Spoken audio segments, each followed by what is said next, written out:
पर अभी सामने में है उदित और उदित में खेल गया 1 रन में संतोष।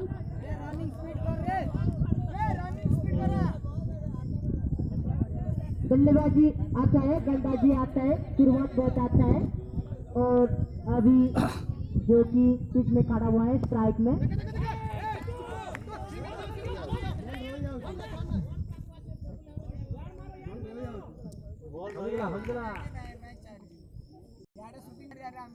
और चिक भाई अच्छा फील्डिंग की प्रदर्शन।